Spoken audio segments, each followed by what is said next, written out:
6월 14일 주일입니다. 스스로 종이 된 자유인. 고린도전서 9장 1절부터 23절까지 말씀입니다. 사도권의 변호와 증거, 내가 자유인이 아니냐, 사도가 아니냐, 예수 우리 주를 보지 못하였느냐, 주 안에서 행한 나의 일이 너희가 아니냐, 다른 사람들에게는 내가 사도가 아닐지라도 너희에게는 사도이니 나의 사도됨을 주 안에서 인친 것이 너희라. 사역자의 권리, 나를 비판하는 자들에게 변명할 것이 이것이니 우리가 먹고 마실 권리가 없겠느냐. 우리가 다른 사도들과 주의 형제들과 게바와 같이 믿음에 자매된 아내를 데리고 다닐 권리가 없겠느냐. 어찌 나와 바나바만 일하지 아니할 권리가 없겠느냐. 누가 자기 비용으로 군 복무를 하겠느냐. 누가 포도를 심고 그 열매를 먹지 않겠느냐. 누가 양떼를 기르고 그 양떼의 젖을 먹지 않겠느냐. 내가 사람의 예대로 이것을 말하느냐. 율법에도 이것을 말하지 아니하느냐. 모세의 율법에 곡식을 밟아 떠는 소에게 망을 씌우지 말라 기록하였으니 하나님께서 어찌 소들을 위하여 염려하심이냐.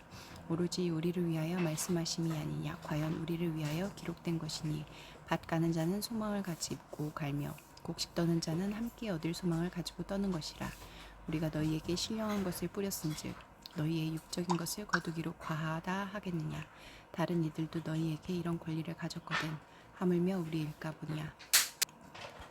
그러나 우리가 이 권리를 쓰지 아니하고 범사에 참는 것은 그리스도의 복음에 아무 장애가 없게 하려 함이로다. 성전의 일을 하는 이들은 성전에서 나는 것을 먹으며 제단에서 섬기는 이들은 제단과 함께 나누는 것을 너희가 알지 못하느냐. 이와 같이 주께서도 복음 전하는 자들이 복음으로 말미암아 살리라 명하셨느니라.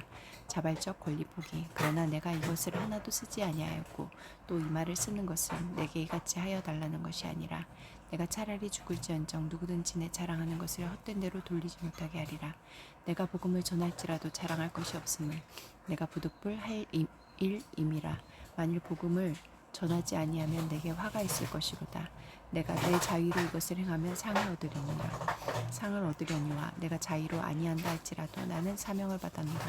그런즉 내 상이 무엇이냐. 내가 복음을 전할 때에 값없이 전하고 복음으로 말미암아 내게 있는 권리를 다 쓰지 아니하는 이것이로다. 종이 된 이유, 내가 모든 사람에게서 자유로우나 스스로 모든 사람에게 종이 된 것은 더 많은 사람을 얻고자 함이 아니라 유대인들에게 내가 유대인과 같이 된 것은 유대인들을 얻고자 함이 아니오. 율법 아래에 있는 자들에게는 내가 율법 아래에 있지 아니하나 율법 아래에 있는 자 같이 된 것은 율법 아래에 있는 자들을 얻고자 함이오. 율법 없는 자에게는 내가 하나님께는 율법 없는 자가 아니요 도리어 그리스도의 율법 아래에 있는 자이나 율법 없는 자와 같이 된 것은 율법 없는 자들을 얻고자 함이라. 약한 자들에게 내가 약한 자와 같이 된 것은 약한 자들을 얻고자 함이요 내가 여러 사람에게 여러 모습이 된 것은 아무쪼록 몇 사람이라도 구원하고자 함이니 내가 복음을 위하여 모든 것을 행함은 복음에 참여하고자 함이라. 바울은 사도로서의 권리를 변호하면서도 복음을 위해 그 모든 권리를 기꺼이 포기했다고 고백합니다. 그에게 가장 중요한 것은 더 많은 사람을 그리스도께로 인도하는 일입니다. 1절부터 2절까지 말씀에서 나에게 주시는 교훈은 무엇입니까?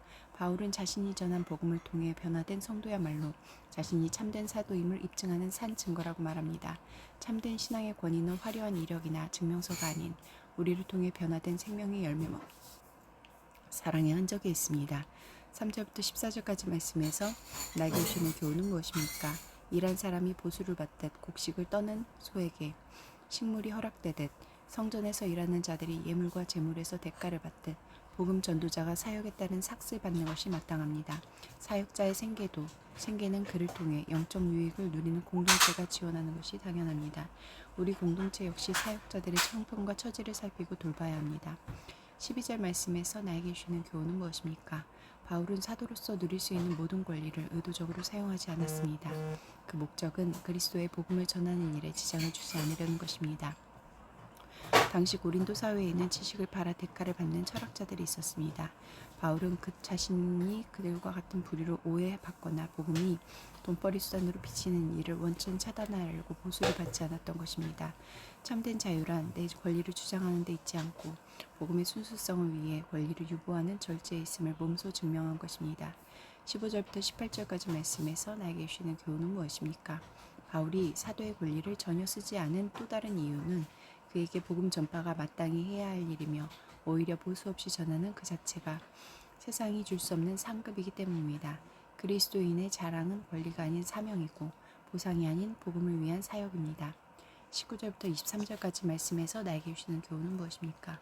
바울은 유대인에게는 유대인처럼 율법 없는 자에게는 율법 없는 자처럼 자신을 맞추며 복음의 통로가 되기 위해 스스로 모든 이의 종이 되었습니다.